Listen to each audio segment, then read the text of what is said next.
ወዴት እየሄድን ነው? አሁን ሰዓት ላይ በተለይ አረብ ሀገር የምንኖር እህቶች መዳም ቤት የምንሰራ በተለይ ይሄ ዩቱበሮችን ሳይሆን ቲክቶከሮችን የሚመለከት ነው። መፈመስ ከፈለግን በእንደዚህ አይነት ደረጃ ባንፈምስ ጥሩ ነው። ለምን ለሌላ ሰራተኛ እንቅፋት ልንሆን እንችላለን ብለን ለእኛ ሳይሆን ለሌሎች ሰዎች ማሰብ መቻል አለብን። ሰላም እግዚአብሔር ይብዛላችሁ ውድና የተከበራችሁ ቤተሰቦች እንዴት ከረማችሁልኝ? እንዴት አላችሁ?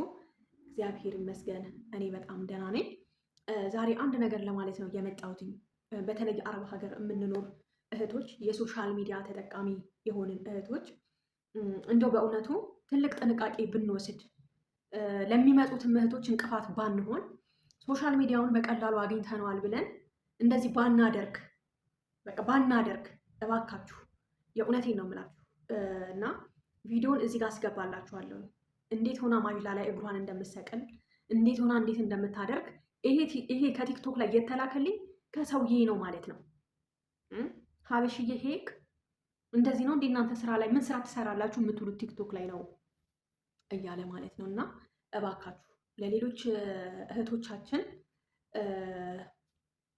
እዳ ባንሆንባቸው ወይ ደግሞ ጣጣ ባናመጣባቸው። አንድ ሰው ሶሻል ሚዲያ ላይ ወጥቶ መስራት መብቱ ነው። የሆነ ሰዓት ላይ ይፈምሳል፣ የሆነ ሰዓት ላይ እግዚአብሔር ያነሰዋል። በነገራችን ላይ የትኛውም ስራ ዘርፍ ላይ ስንሰማራ እግዚአብሔር ቀን አለው ማለት ነው። ለሁሉም መቸኮል የለብንም።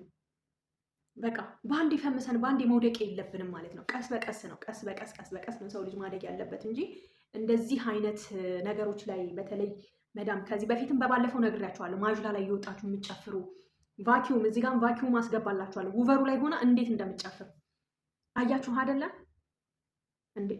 በጨዋ መልኩ መዳም ቤት የሚሰሩትን እህቶች አታሰድቡ። እናንተ እንደፈለጋችሁ ሁኑ፣ እንደፈለጋችሁ አድርጉ።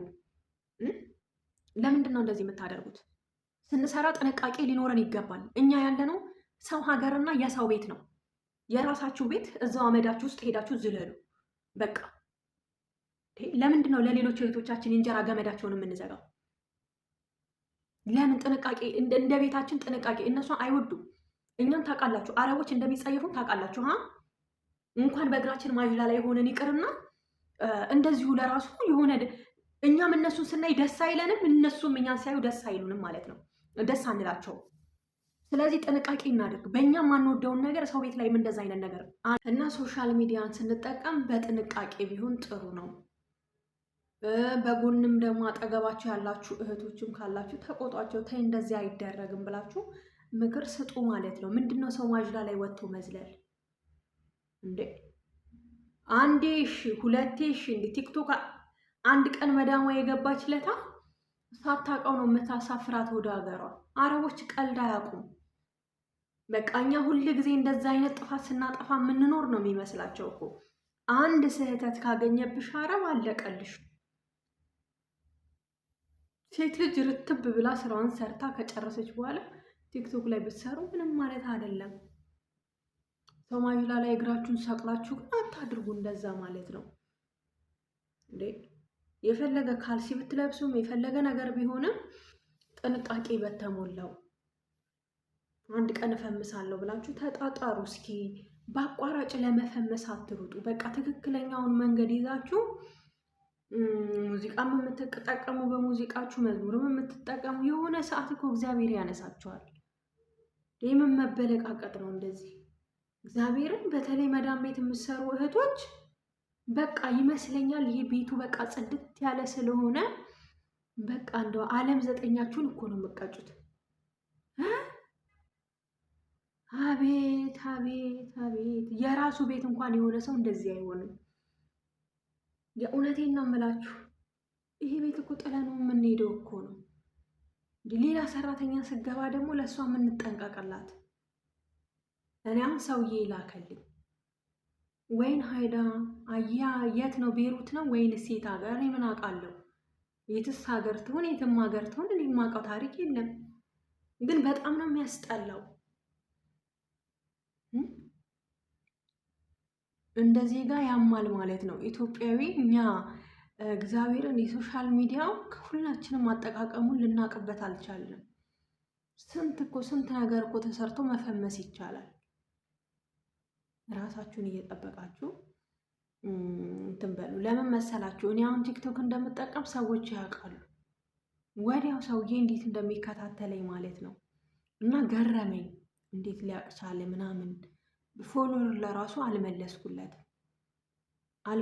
እሱ ግን ፎሎ አድርጎኛል። እኔ ግን ፎሎዬን አልመለስኩለትም ማለት ነው።